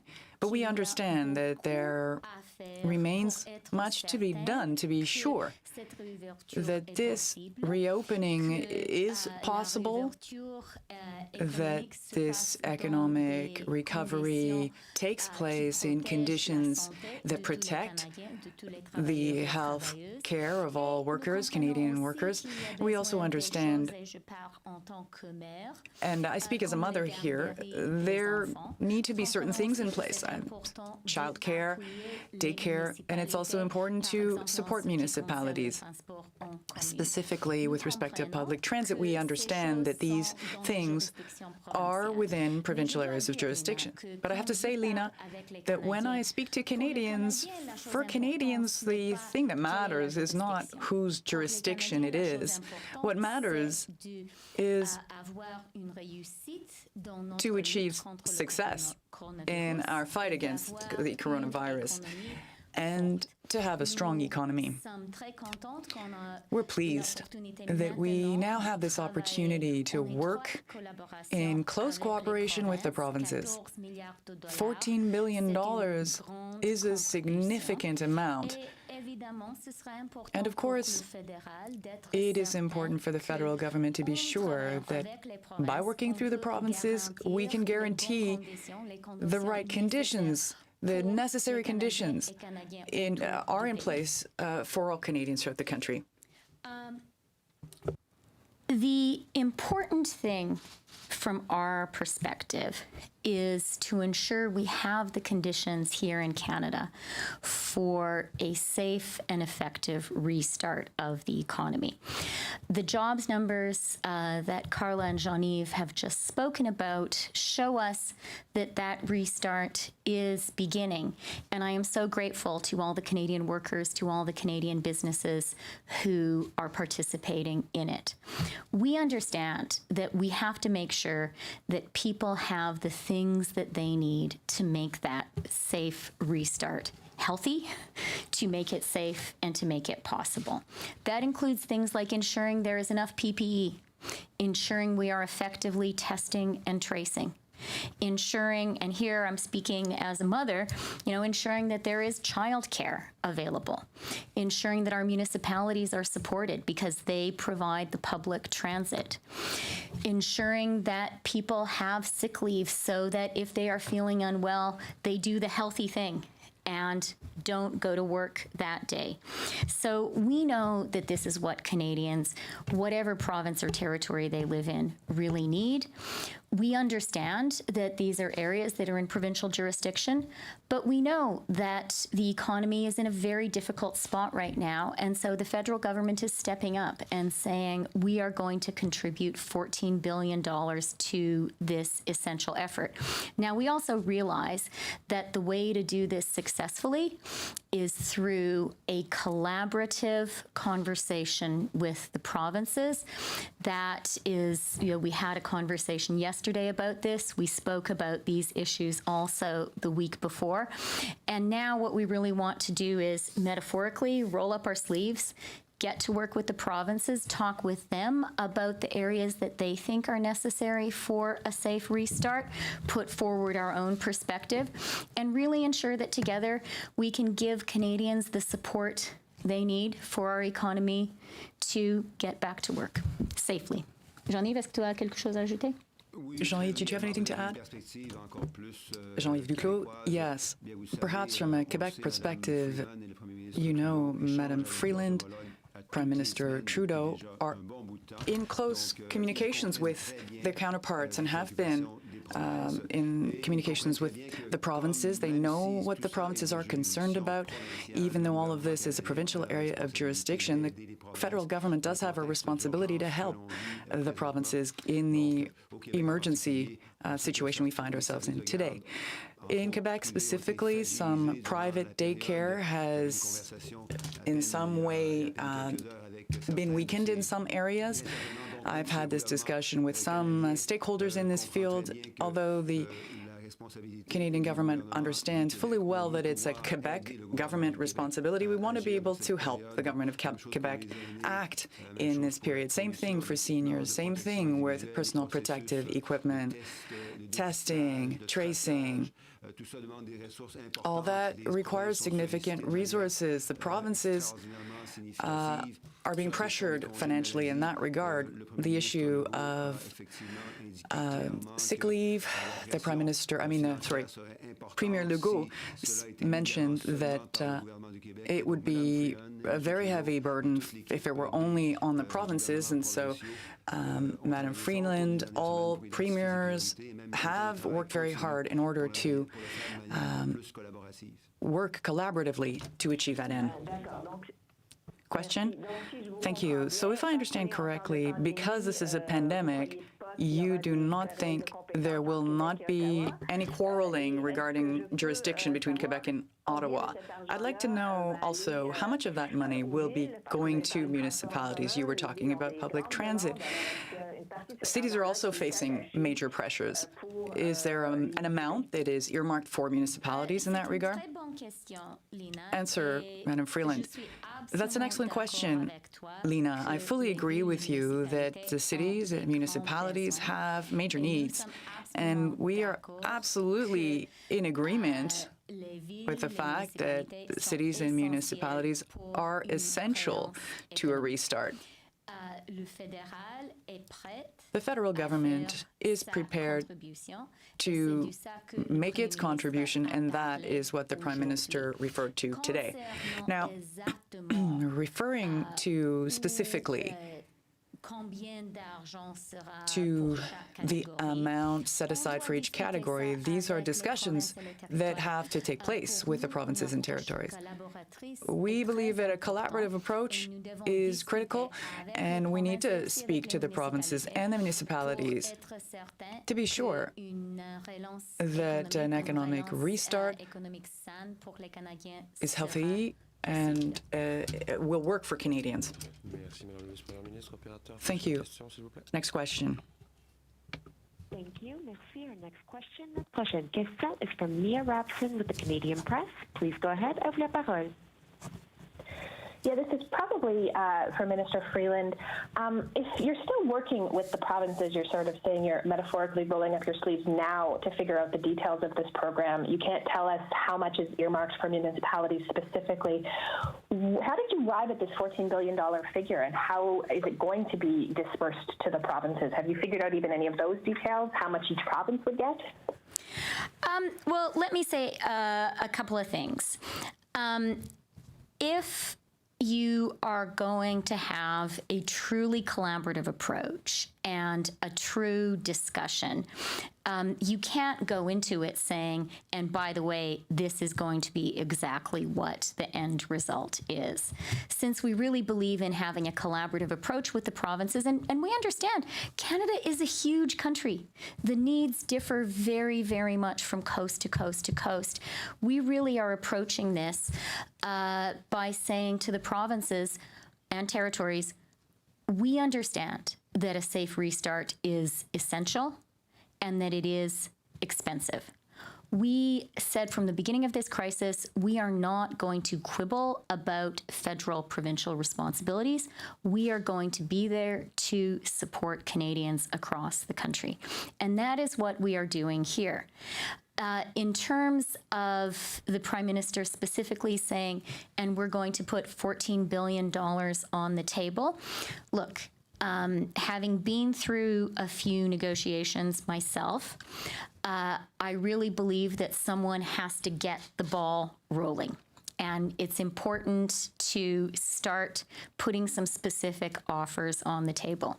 That's what the federal government did last night in the conversation with the premiers, and that's what the Prime Minister has shared with Canadians today. One other thing that I would like to really underscore is what we are talking about is the safe restart right now. So this is not a long-term plan. This is for ensuring a safe restart over the next 6 to 8 months. And I think it's important for Canadians to understand that that's the time frame that we're focused on. Thanks. Follow up. Yeah, I'm also curious from Minister Qualtrough. Labour groups, business groups, economists, they're asking for sort of an overhaul of the emergency response benefit program and maybe rethinking how EI works. So the jobs gains are continued. Are you considering any changes to either of those programs? And if yes, what are they? Well, thank you. It's important to understand that when we put in place the CERB, we did so because we asked Canadians to stay home and be safe and not work. And as we look into the months coming, as the Deputy Prime Minister said, we've got a different goal in mind. People need to get back to work safely. And so as we look at the extension to the wage subsidy, as we look at Canadians having exhausted their 16 weeks of CERB, as we look at potentially transitioning EI-eligible Canadians back into the EI system, of course conversations are happening within Cabinet, with the provinces and territories, with Labour, with business associations on how best to structure our support moving forward. On the one hand, we know Canadians will continue to need support. While optimistic, what the job numbers showed today is that 490,000 people entered the labor force and 290,000 new jobs were created. Certainly better than job loss, but the unemployment rate is still up. So our thinking moving forward is how do we balance a need to continue to support workers while not disincentivizing work. And absolutely those conversations are happening right now. Thank you, Minister. Operator, next question, please. Thank you. Merci. Our next question, notre prochaine question is from Mélanie Marquis avec La Presse. Please go ahead. À vous la parole. Thank you very much. My question is for Ms. Freeland. To get back to my colleague Lena's question about municipalities who have an important role to play and major pressures on them right now, to be clear, the conditions you're asking of the provinces is that they set aside a percentage of the money that you will be providing for certain aspects for municipalities? Is that part of the conditions you're referring to? Answer. Thank you for your question.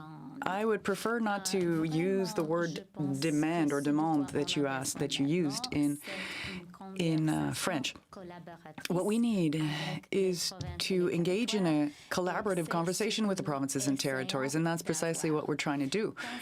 Now, with respect to municipalities, to us, that is one of the main objectives of this agreement, of this federal initiative. We absolutely understand, on the one hand, the reality that municipalities are facing. They are essential to the Canadian economy, and they are especially, all the more so, essential given our restart. On the other hand, we fully understand the fiscal position municipalities find themselves in. So yes, an important aspect of this conversation will be the support of municipalities. And the federal government has made a proposal. To us, it will be important to have these discussions, to have these conversations with the provinces and territories, and I hope we will also see support from the municipalities. Follow-up. Yes, a question for Madame Freeland. Earlier, Prime Minister Trudeau, in his speech, said that the situation varies from one province to the next, and our plan will take this into consideration. What does that mean in terms of a breakdown of these amounts? Will it be based on demographics? Will it be based on the way in which the crisis specifically affected a particular province? Ontario and Quebec, for instance, were hard hit. Will that be part of the calculus to determine how much each province will receive? Answer. As always, I fully agree with the Prime Minister. And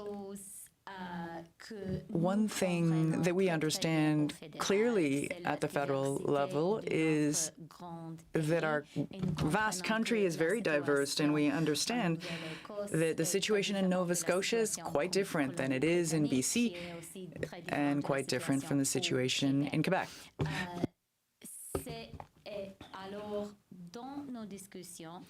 So in the context of our discussions with the provinces and territories on this agreement, we said yesterday, and we will continue to say in the future, that it is really very important to get a good grasp of the diversity of our country, and that's what we will do. Thank you, Deputy Prime Minister. We'll now turn to the room. Mac? From CTV News, I'd like to start off by asking about Hong Kong. Prime Minister Boris Johnson in the UK has put a pathway forward to get 2.5 million citizens of Hong Kong and potential British citizenship quickly. This seems like a country that is in line with Canadian values. Many of the people who would be leaving Hong Kong right now are fighting for democratic rights. They also, many of them speak English and are highly educated. Why is Canada not putting in place an immigration system to encourage these people who would fit in Canada quite nicely? A way to come here in an easier fashion like the UK is? Well, thank you very much for the question, Mackenzie. And let me start by saying there are already roughly 300,000 people who currently live in Hong Kong who can come to Canada this afternoon. These are people who are Canadian citizens. And what I would like to say to all of those Canadian citizens who live in Hong Kong, you are very, very welcome to come home anytime you like. You are Canadian. We would love to have you back. I would encourage everyone also to register with the Canadian consulate in Hong Kong. Be sure all your travel documents are up to date. The Hong Kong Canadian community is such a valued and important community in our country. I think all of us are so grateful to the contributions that community has made. So Canada has a particular interest in Hong Kong, and we believe that the Canadians in Hong Kong are the largest single expat community there, certainly one of the largest. And that is the group of people in Hong Kong we're paying particular attention to right now. And as I said, all of you are very, very welcome to come home anytime. Okay, we're going to pull away from this federal briefing right now. You can continue to watch it on CBC.ca if you are so interested. It's probably wrapping up anyway, though. And I'll bring back my colleague, the CBC's Catherine Cullen, to talk more about what we heard there. There were some very specific questions to the Deputy Prime Minister about this $14 billion the government has put on the table for provinces and territories. Not really more details, though, but it does sound like this is the beginning of a negotiation. Yeah, very, very much a process, and I think there were a couple of noteworthy things that Chrystia Freeland, the Deputy Prime Minister, said there. Early on, she did say that ultimately she doesn't think Canadians care all that much about jurisdiction. What they care about is getting this process started, feeling safe, that is where the priority is. And she also made it clear that there's a lot of discussion that needs to come. She said, we understand a safe restart is essential and it is expensive, which raises the question of whether or not $14 billion can indeed cover the scope of, I don't quite know if we can call them promises. Let's call them objectives that the federal government has set forward here. I would note that Doug Ford's office officials in Ontario, at least, have been telling reporters that this is not going to be enough money. Telling one of our colleagues, in fact, that the Premier was hoping to see something in the neighborhood of $23 billion, I believe, for Ontario. We do expect to hear from the Premier coming up soon, so we'll hear it from the horse's mouth, so to speak, and get his reaction to it. But again, I would point back to what the Deputy Prime Minister was saying, that this is a step in a discussion. Is that $14 billion a number that is set in stone, or is it the beginning of a negotiation process? That remains to be seen. We really have so many questions at this point about how it would be allocated, what it would be used to cover. I just think there's a lot left to come. We've seen a little bit of this rise to the surface now, Rosemary. The question is, where do we go from here, and when does the money start rolling out the door? The thing people really want to know, we've said again and again, is are they going to have what they need as things start to recommence in their own lives? Yeah, and the Deputy Prime Minister making it clear that these aren't demands, she said. This is a collaborative conversation. We're trying to work together. At some very point, Chrystia Freeland. Yes, quite. And we mean that in the best way possible. But you might also ask the question, if the federal government's putting $14 billion on the table, in some provinces, what are they putting on the table? You could probably ask that of some provinces, not all of them. Some are struggling financially, for sure. Just one more point to you, Catherine, on CERB, because Minister Qualtrough was asked about it too. I know there are people concerned because it is running out. Their 16 weeks might be running out. What did she have to say about that? She did acknowledge the figure that we heard from the Prime Minister today, that 1.2 million Canadians accessing CERB are no longer in need of the help. She said, we are going to continue to be there for Canadians. This is something we've heard from the Prime Minister and Minister Qualtrough before. I think it is an acknowledgement to Canadians who are depending on this money, that the rug is not going to be pulled out from under them. As always, the devil is in the details. The question is, what does this process look like going forward? What does it mean for the individual people who are dependent on this money? It does not sound like that assistance is going to disappear, but what will the conditions be in order for people to receive it? Might it continue in its current form for some time as the government tries to ramp up to another process? Certainly that's something some experts have talked about, creating sort of a higher bar for entry, but understanding that this money is crucial and just extending it in the meantime. We really don't know. It does sound like an answer is somewhat imminent. That's what I read from the Prime Minister's comments early today. They are trying to offer reassurance to people out there, but I think people are very much, I know you and I are hearing from some of them, Rosemary, very much in want of some specific information as soon as possible.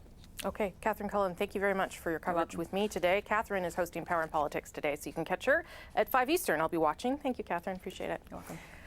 Students in British Columbia were allowed to return to school this week. About 30% of kids, anyway, were allowed back into classrooms for day one. Attendance is optional. Remote learning is also continuing. There are strict guidelines in place to help keep class sizes small and maintain physical distancing. BC's Education Minister says this mix of in-class and online learning could continue in September. And I know so many parents are wondering, what is life going to look like? So we thought we'd check in with one teacher in North Vancouver. Rob Olson's a teacher at Carson Graham Secondary School there, to get a sense of how it's going. Good to see you, Mr. Olson. Good to be here, Rosemary. And you're in your classroom, which I love. So tell me, you've moved now to, I guess, some sort of hybrid. What was the online take up with students? Were they doing it? Were they doing the work? How did it go for you? I'd say that it's a learning experience for all of us as teachers. We're all thrust in this position, and it's not really a position that we want to be in. I'm still in school. I'd also say that I'm really proud of my colleagues. They've worked very hard to learn the online platform, and we're still learning. But we're looking forward to September, and we're starting to talk about what online is, how we're going to make it a little bit more robust, and continue with positive connections for our students so they're successful. What do you teach, Mr. Olson? Sorry, I didn't ask you. Actually, I'm an engineering teacher, so I teach robotics and electronics and design, and I've got the best job in the world. Yeah, that was not on offer when I was in high school. So how do you do that, though? Because that seems to me something where you would need a lot of hands-on stuff. How are you doing that online? Yeah, we're going to, so we've been learning as we go. So we'll be giving out packages in the fall. So a little bit more. We've been doing a lot of design challenges. So my students in the beginning did a medical device design challenge. And some of them really took off, and they did a very good job. And they were given a task of designing something that could benefit people in need during the COVID challenge. So that was one example of online. We're doing some coding, and there's a lot of resources that are opening up for us. So we're really planning ahead, and we're going to do a great job. So what is the situation right now then? So people can come back, or is it designated students can come back? What is the situation in the school right now or in your classroom? Yeah, for us right now, it's priority learners. So the secondary level is about 20% of our learners. So the students who really need to come back for some extra tutorial or maybe some connections, some social emotional learning supports. We're doing our very best to keep our classes smaller for obvious reasons, social distancing. So it's not, our school is not full of 1,000 students right now. It's full of maybe 50 to 100 students at a time. Wow. And so how many kids would you have in your classroom at one time? Just a couple, I guess. Up to 6. Yeah, up to 6. Okay. So you're teaching 6 people in person, and then you're teaching everybody else online. That sounds very challenging to me, to try and keep everybody going. I don't know if you're all doing it at the same time, but tell me how you've adapted to that. It's been difficult. I mean, we're learning as we go, but I think it's the mindset of the teachers and our support staff and our admin that we're doing this for the success of our students. We don't want the situation. I mean, nobody does. But we're doing the very best we can, and with the ultimate goal of having our students be successful and try to limit those learning gaps that we're talking about, and moving forward with that. So. Obviously, a lot of places in the country are at different places. You know, there's no school opening where I am in Ontario. We're far behind in terms of reopening, but lots of people worried about what happens in September. What would you say to parents that are starting to think about what school might look like and how schools are preparing? You know, I'll talk about, I can't answer the question what schools will look like because we really don't know. We all want it to be normal. We want to see all of our students again. But the conversations that I'm having with my colleagues, we're looking at how do we make our learning a little bit more robust? How do we engage students in a creative way that's meaningful to them? There's some great examples of art teachers doing art projects with supplies from home, or English teachers doing their assignments in a different way. So we're all looking at, again, trying to be as meaningful as possible, and as well as having it robust and we're doing our best. Yeah, we all are. We all are at a strange time. Yeah. I know you've been a teacher for a while. Do you miss seeing the kids and the students? I totally miss seeing the students and the kids. Yeah. I miss the buzz of the school. There's no doubt about it. So, and I'd say that's all of the teachers in my building. We all miss the kids, and we miss doing what we do every day with kids and seeing them grow and flourish. And we miss that. Well, that's nice to hear. Mr. Olson, thank you for making the time. It's nice to meet you, and I hope it all goes well. It's good to get a sense of what how teachers and schools are adapting in different ways, and it sounds like you're well on your way. Thanks so much for the time. Thank you. Okay, that's Rob Olson. He's a teacher at Carson Graham Secondary School in North Vancouver.